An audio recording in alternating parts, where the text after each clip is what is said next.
So, what are we going to talk about tonight?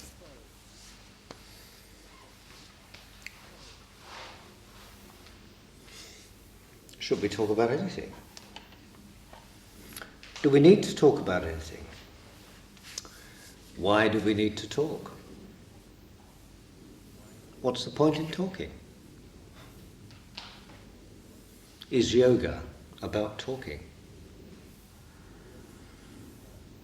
Gosh, perhaps we shouldn't ask questions of that sort.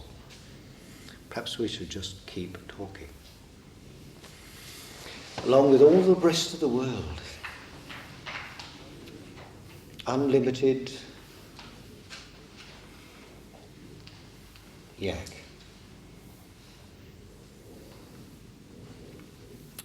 The great babble of superficial life. It's an interesting fact, isn't it, though? If there's silence, there is either non-consciousness or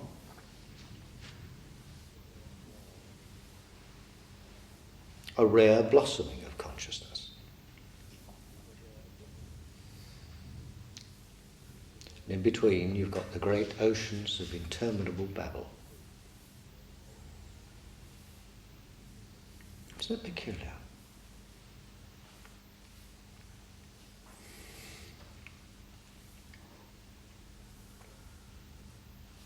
I suppose one question arising from all that is, why are we so nervous of silence?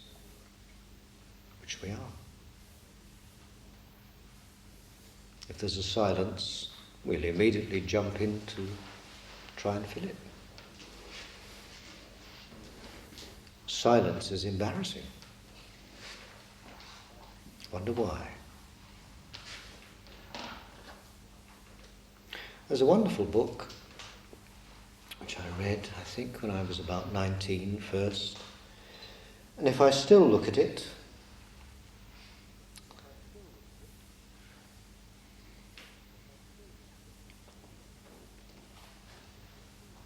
"40 years on, or more, I still think it's a marvellous book. The Prophet by Khalil Gibran. It's a marvellous book.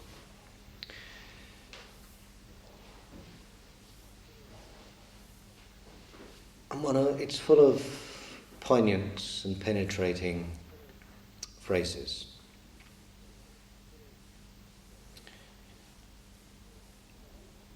That are the fruit of more than ordinary levels of experience. By ordinary, I mean usual.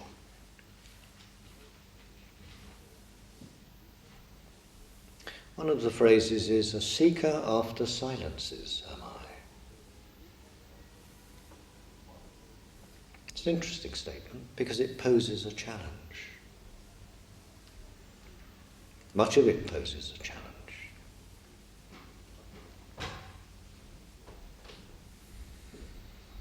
Why is the wise one a seeker after silences?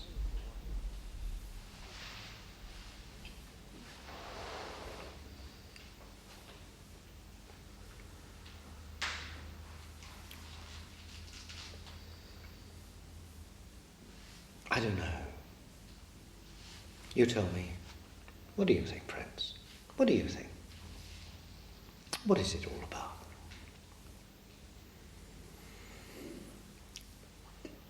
It's all very mystifying.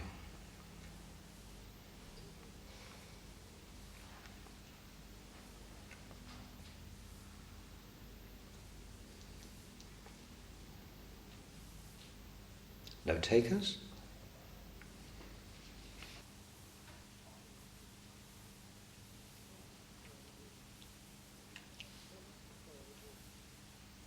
So let's say a little about Soma.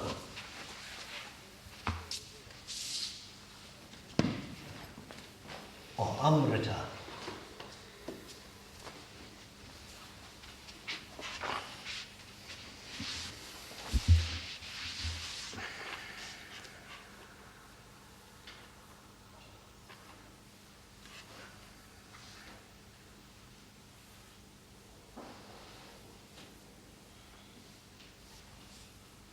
You know, the mythologies of the world embody a great truth. They are truth of life, that is truth of consciousness, that is truth of humanity. They are not science, and they're not history. But in all probability, the myths of the world involve some degree of actual history, the story of humankind.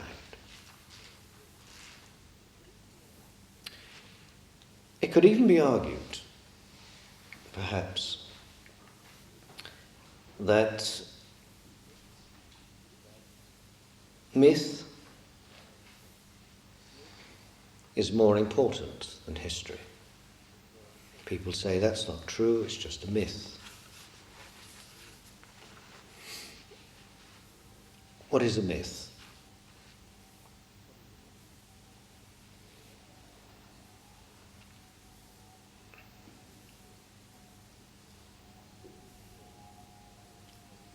It is, of course, a story,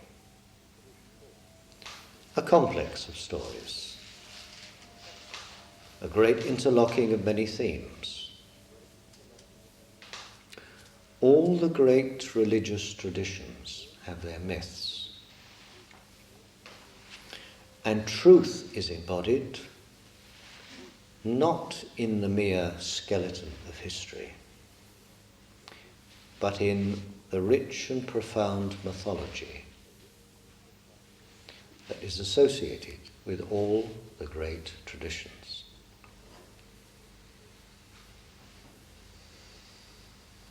Which doesn't mean to say history is negated, or there's no place for history. But myth is an expression of movements in the collective psyche of humankind. Myth is the pattern of pictures and ideas in sequence.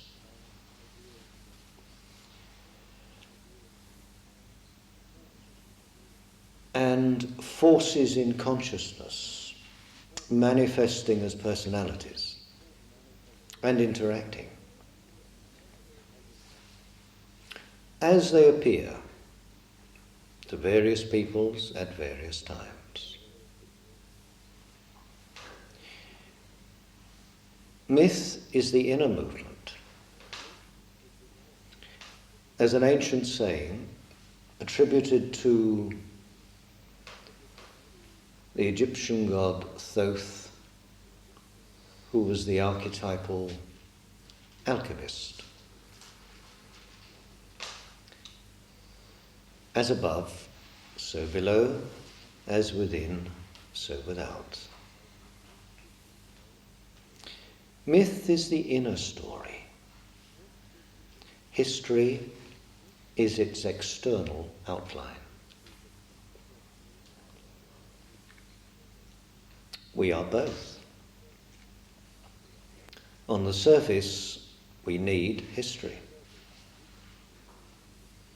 At the deeper level, myth has something to reveal.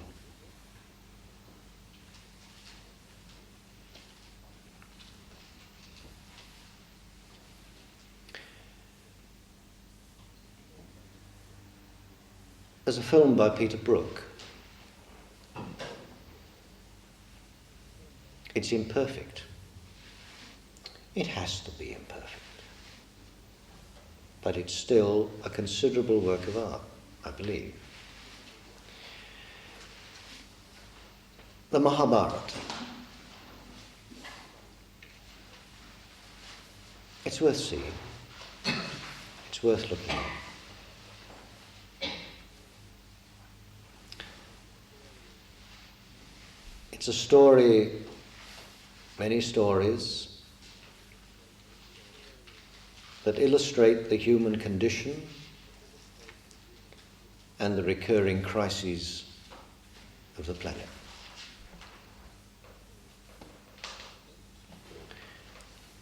A myth, a story, is always a parable. A parable comes to us as something we either enjoy as a myth, as a story, and that's good. And it's not for nothing that the art of the storyteller is very ancient.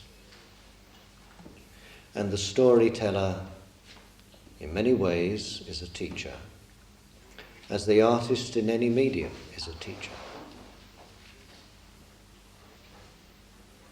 That is a revealer. The true artist is one who seeks to share what experience is.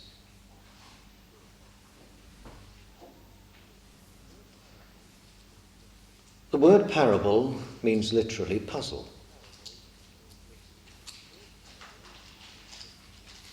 And these myths, these parables, these puzzles come to us,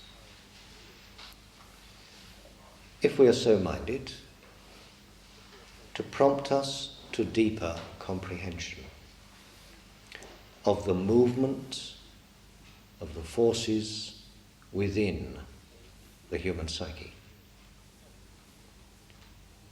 Fundamentally to the comprehension of ourselves.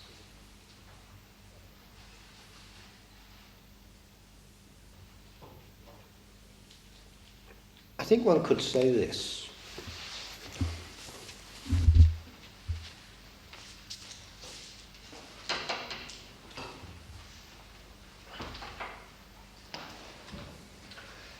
At the core of spiritual experience, there is the insight of direct seeing.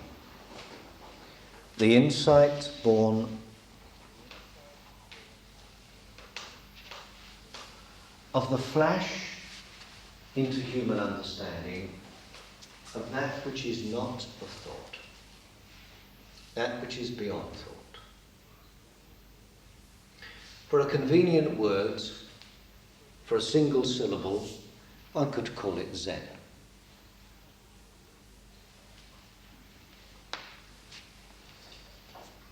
In the complete sense, I believe we could say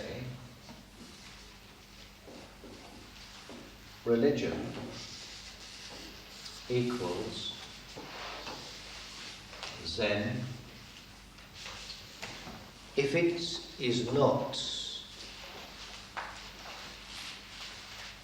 is not expressive or deriving from the flash of inspiration that is timeless. The Zen, then it has no depth. Equals Zen plus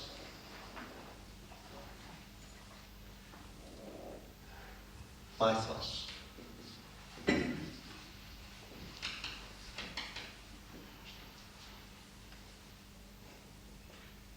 In fact, one could go further. Because in its original, profound sense, Zen had no regard for technique. One could say Zen plus technique equals yoga.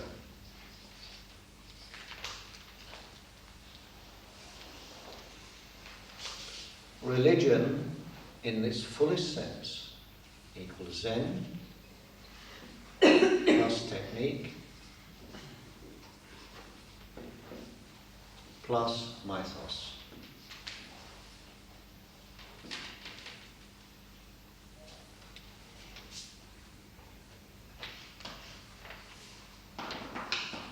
Here is a parable.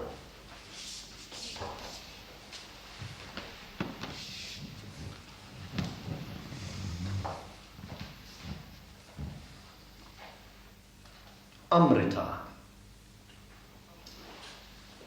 the water of life.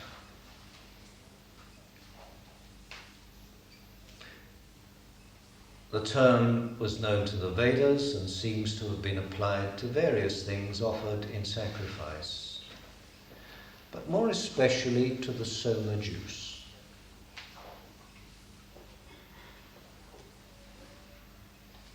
What is that soma juice?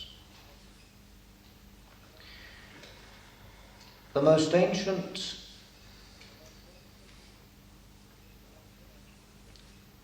substantial body of literature surviving from the ancient world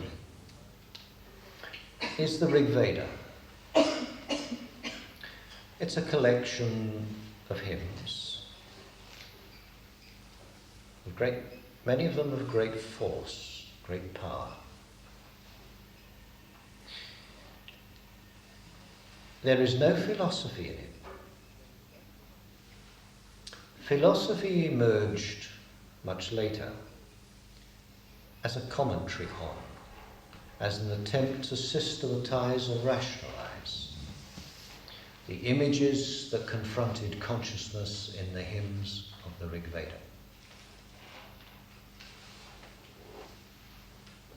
Central was a ritual.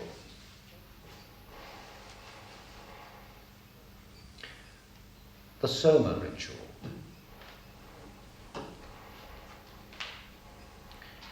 The soma ritual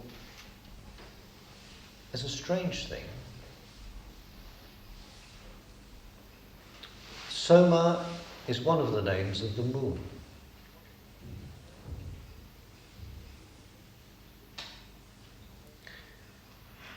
Soma is also the name of a plant.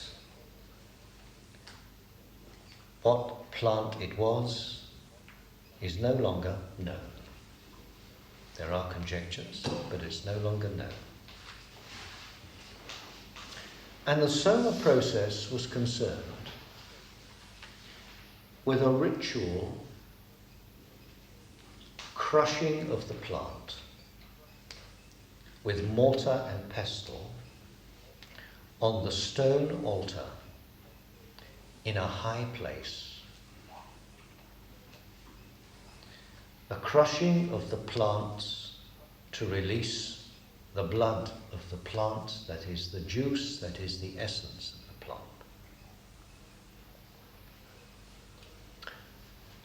Soma was the plant, soma was the juice or the blood or the essence. Soma was the moon. Soma was the priest who performed the sacrificial acts of the breaking of the plants, the crushing of the plant. And soma was also the divinity present at the action. All of this was levels of soma. Levels of life, levels of being, levels of consciousness. I'm not going into it in any detail,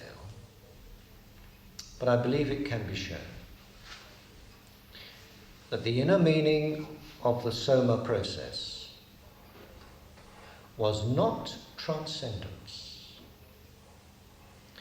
was not negation of matter, was not the ascent from the physical into the supra-physical, which is the purpose of mainstream Raja Yoga. but rather the reverse, the invocation of spirit into substance, with the intention of the divinization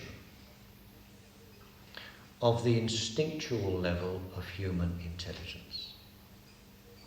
The divinization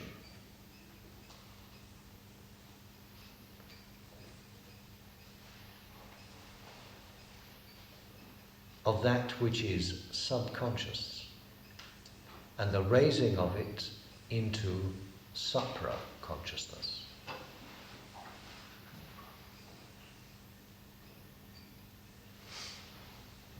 So,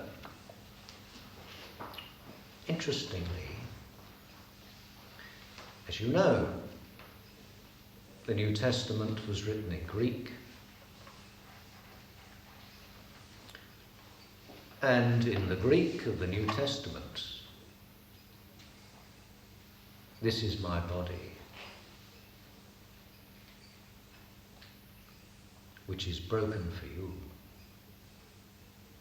is literally, this is my soma, because the Greek word for body is soma.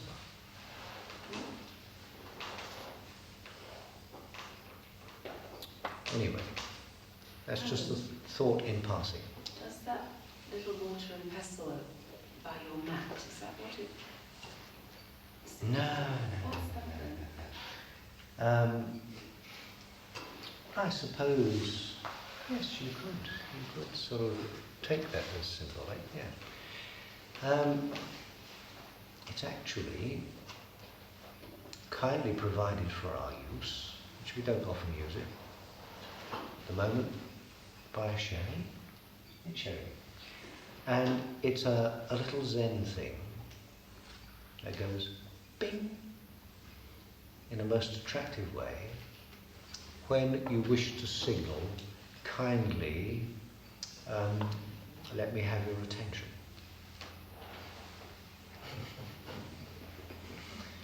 Might signal a few other things too. That's the benign side of the Zen tradition. The other side is the big bloke who goes round with a club, and if they go to sleep, he whacks them.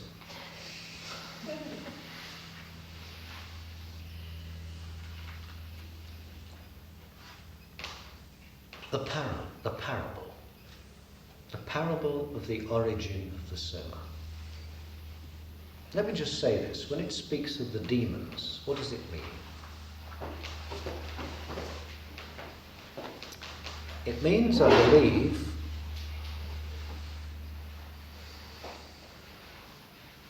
beings in a very early creation story whose function was to assist the descent of spirits, the materialization of spirit into substance, all ultimately emerges from ultimate spirit, and spirit manifesting at denser and denser levels of vibration rate becomes what we call matter. But all is one. Fundamentally, all is spirit. Fundamentally, all is consciousness at varying rates of vibration.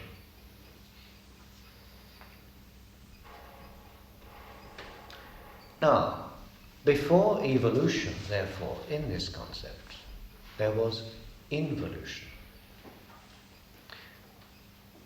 The descent, the fundamental sacrifice of the universe, the universal being, the descent of spirit into density.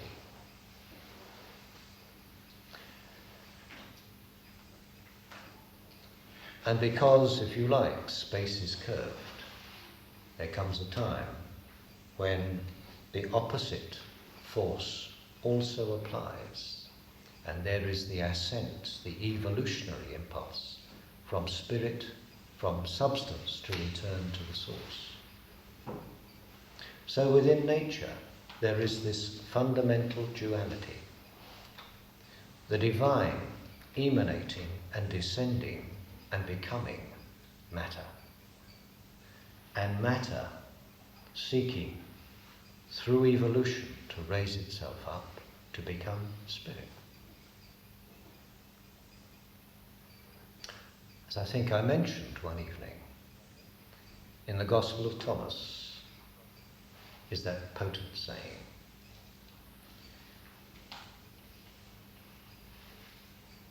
spirit becoming substance is a wonder. Substance becoming spirit is a wonder of wonders.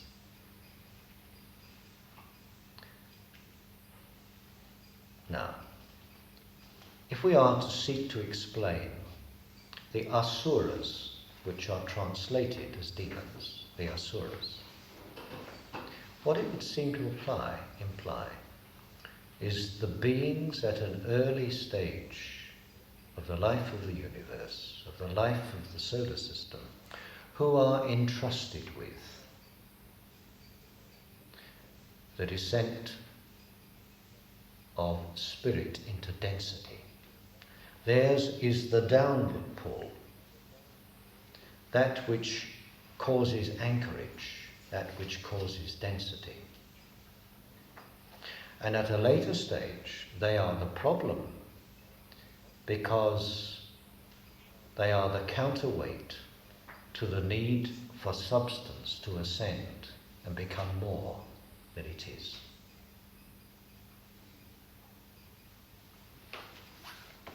Here is the parable then. In later times it was the water of life produced at the churning of the ocean by the gods and demons, the legend of which is told in some variations in the Ramayana, the Mahabharata and the Puranas. The gods, feeling their weakness, having been worsted by the demons, and being, according to one authority, under the ban of a holy stage, repaired to Vishnu, beseeching him for renewed vigour and the gift of immortality. He directed them to churn the ocean for the Amrita and other precious things which had been lost.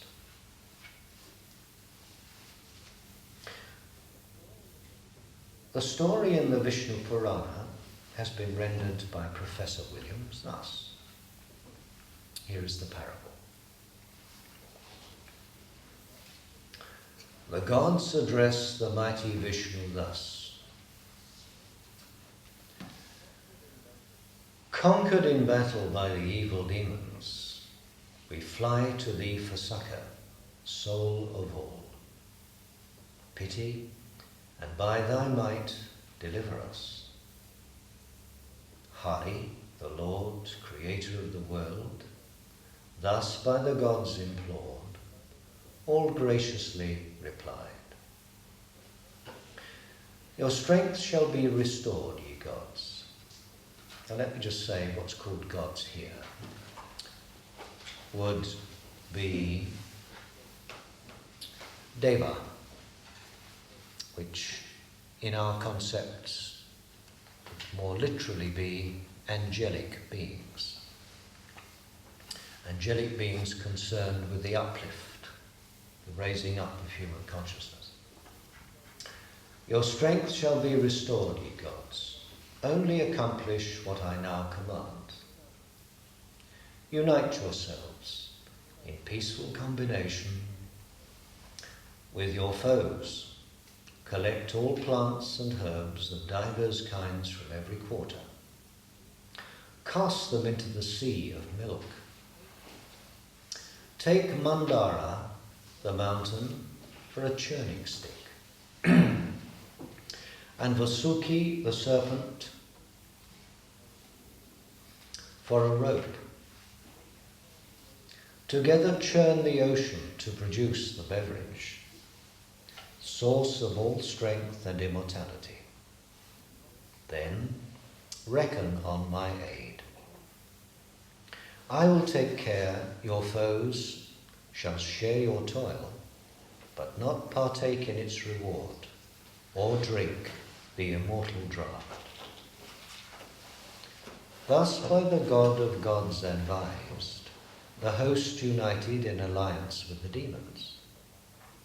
Straightway they gathered various herbs and cast them into the waters.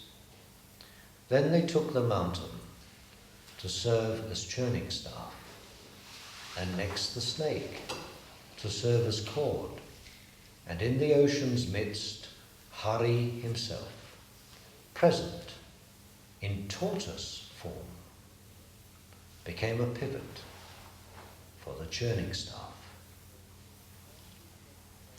Then did they churn the sea of milk, and first out of the waters rose the sacred cow, God-worshipped Surabi, eternal fountain of milk and offerings of butter. Next, while holy siddhas wondered at the sight, siddhas are perfected beings,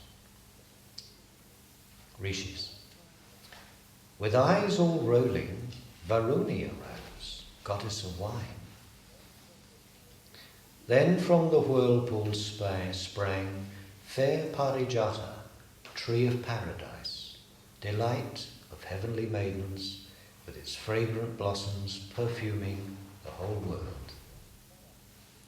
The Apsarasas, troop of celestial nymphs, matchless in grace, perfect in loveliness, were next produced.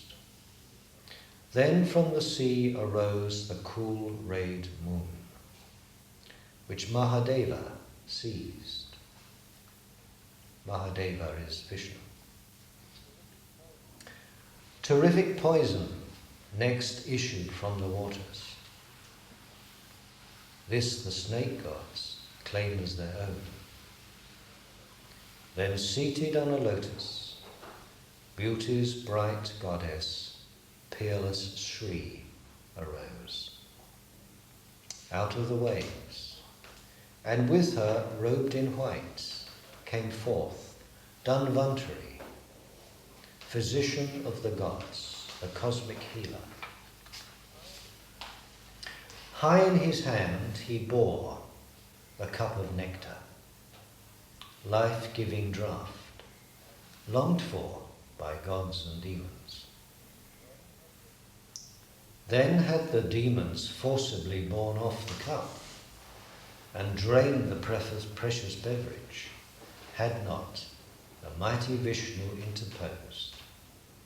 Bewildering them, he gave it to the gods, whereat, incensed, the demon troops assailed the host of heaven. But they, with strength renewed, quaffing the draught, struck down their foes, who fell headlong through space to the darkest depths.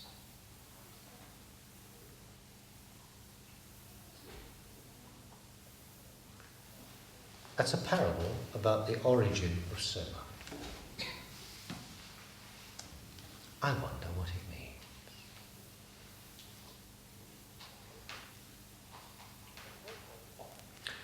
The process of the churning of the ocean has a name. It's an interesting name. Samudramantana.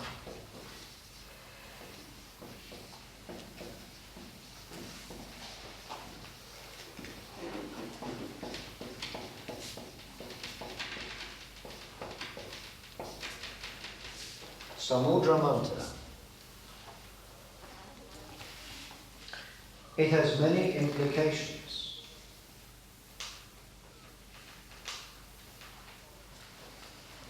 Sama means tranquil.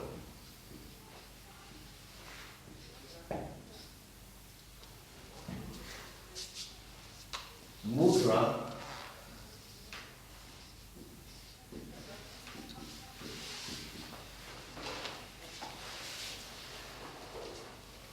means what? Total action, gesture that in the human corpus unites the inner and the outer. Let's call it total action.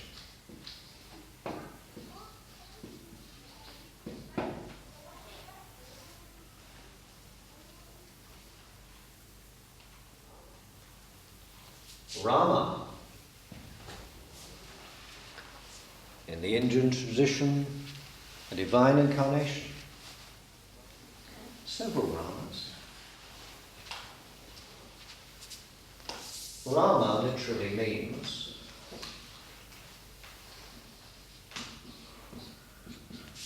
churning. What does churning mean? Light moves in a spiral. There is the evolutionary spiral, there is the involutionary spiral. The churning is the action of the inner movement. The Kundalini, when it rises, is in a spiral. But equally, the descending light, the incarnation, is in a spiral.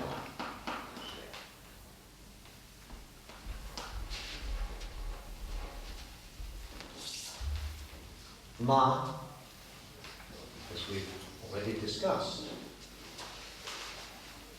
equals matrix,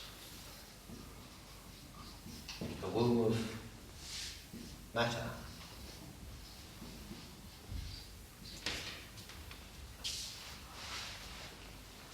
An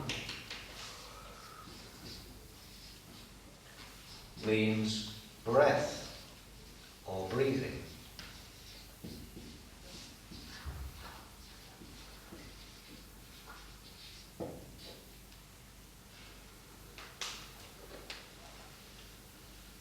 Ta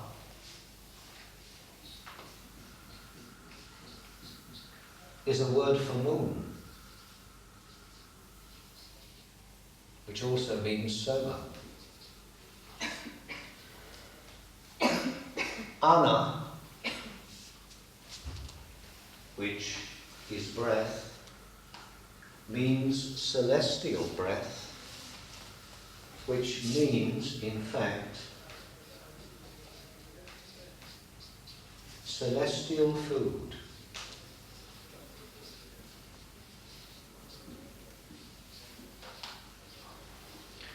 And its similarity to the word mana is probably more than accidental.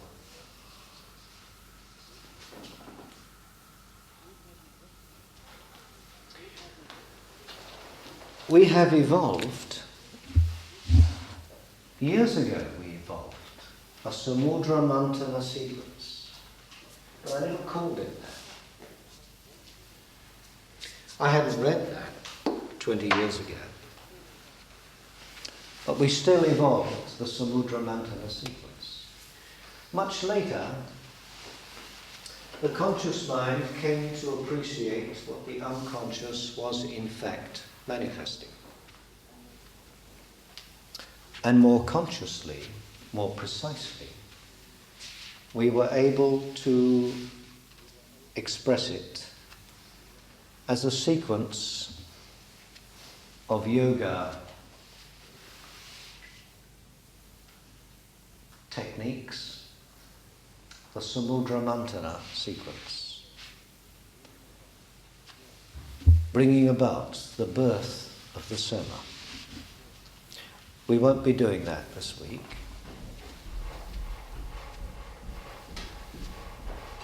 We may not be doing it next week. Blimey.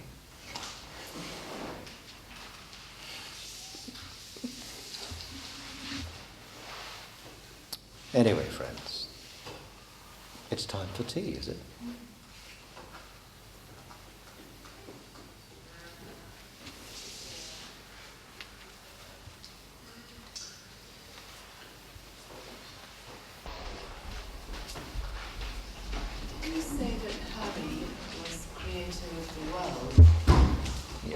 Yes.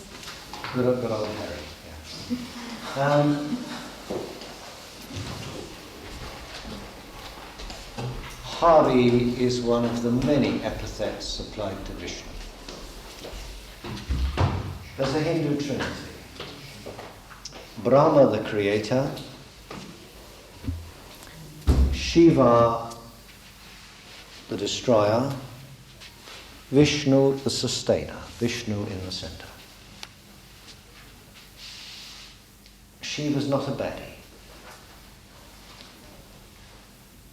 Destroyer means dissolver.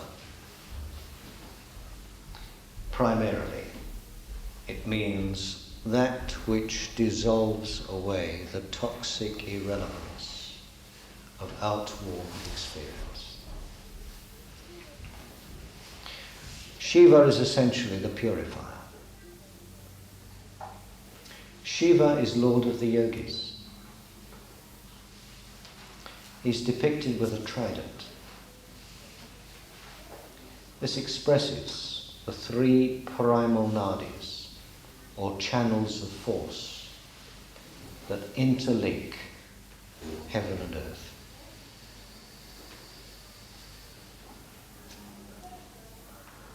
So Shiva, in the context that we're concerned with, is the destroyer of darkness, the destroyer of limitation.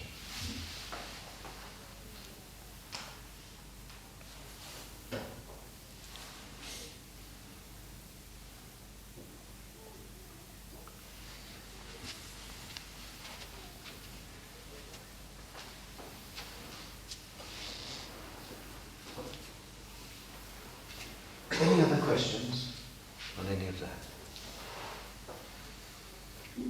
Where you have... I've chucked it at you as a parable, you see. Does it register? Does it not? If it registers, what does it register? What is it saying to us?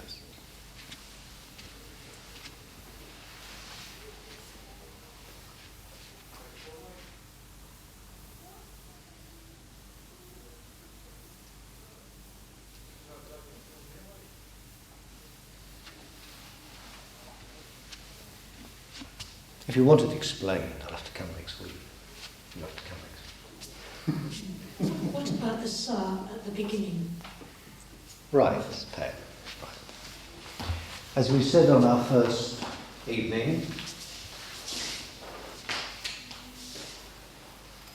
sa, so, su is light essence.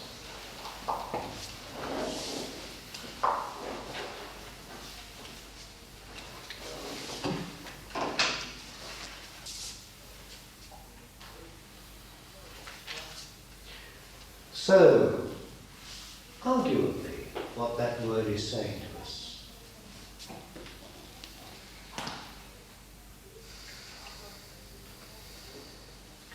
is the tranquility of the light essence in action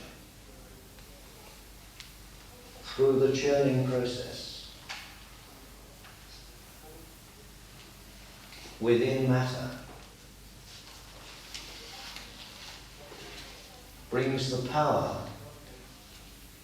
of the all-sustaining divine food into cognition, into human experience.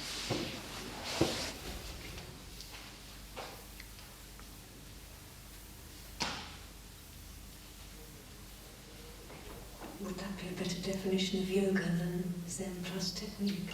Because it sounds, when you write technique, as though it's something you apply from the outside. It must be an inner movement coming out. Much easier to say technique. Isn't it? Well, technique sounds calculated. Sure, it must begin Yeah. without the thought. Yes. Don't we learn technique in order to forget technique? But before we can forget technique, we have to learn technique.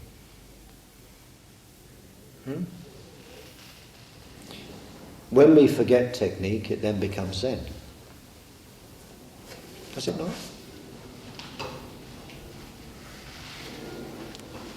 I just feel technique has to be Zen, otherwise it can't form.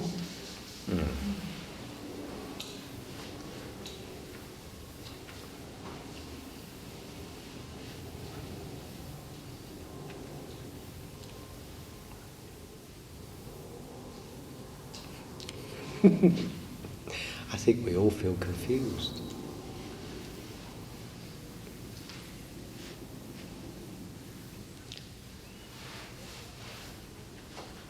The purpose of a parable, I suspect, is to help us, to prompt us from confusion into insight.